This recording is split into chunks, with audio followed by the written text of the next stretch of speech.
আজকে বাংলাদেশি পশ্চিমবঙ্গে নেই, মমতা বন্দ্যোপাধ্যায় বলেছিলেন। একটা কমিউনিটিকে যদি আমি জাগিয়ে দিই না, কি করলো?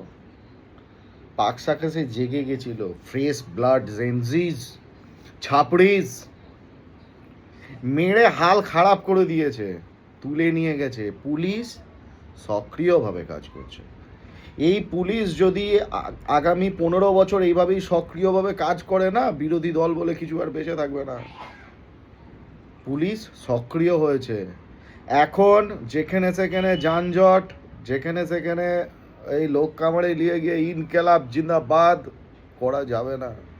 এখন পুলিশের বক্তব্য, তোমরা করবে ইনকলাব জিন্দাবাদ, আমি তোমাদের করে দেবো পশ্চিমবঙ্গ থেকে বাদ। পুলিশ সক্রিয় হয়েছে। সত্যি এই সক্রিয়তাটা দরকার ছিল। মমতা বন্দ্যোপাধ্যায়, আপনিও এটা করতে পারতেন।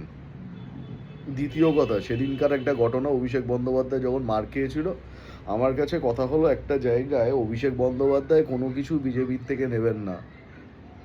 সেন্ট্রাল ফোর্স যেটা, সেটাও কিন্তু সেন্ট্রাল গভর্নমেন্ট অফ ইন্ডিয়ার আন্ডারে, not state government of West বেঙ্গলের আন্ডারে।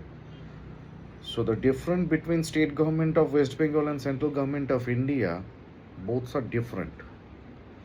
আজকে হুমায়ুন কবিরকে যখন ভোটের টাইমে আটক করা হয়েছিল, ঝামেলা করা হয়েছিল, তার পাশেও সিআইএসএফ এর জওয়ানরা বা সিআরপিএফ এর জওয়ানরা তার পাশেও দাঁড়িয়েছিল অ্যাজ আ সিকিউরিটি হিসেবে।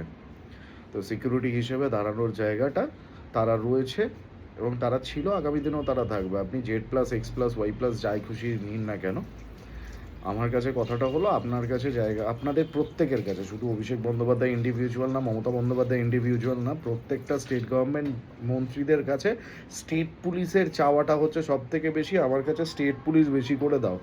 স্টেট পুলিশ আপনাদের সবার প্রোটেকশন দেওয়ার জন্য যদি হাতে এরম করে নিয়ে যদি দাঁড়িয়ে পড়ে, তাহলে স্টেট পুলিশ স্টেটের লোকেদের জন্য কি করবে? আমার কাছে এটা সব থেকে বড় প্রশ্ন। কিন্তু আজকে কালীঘাটের শুধু ওই শান্তিনিকেতন বিল্ডিং আর ওই কালীঘাটের ওই যে সরু গলিটা, এখানে এত পুলিশ মোতায়েন থাকতো যে রেপ হয়ে যাচ্ছে ওয়েস্ট বেঙ্গলের বুকে, পুলিশ পাওয়া যাচ্ছে না ওখানে যাওয়ার জন্য, বাইরের লোককে নিয়ে এসে বলছে এটা ফরেন্সিক ডিপার্টমেন্টের লোক।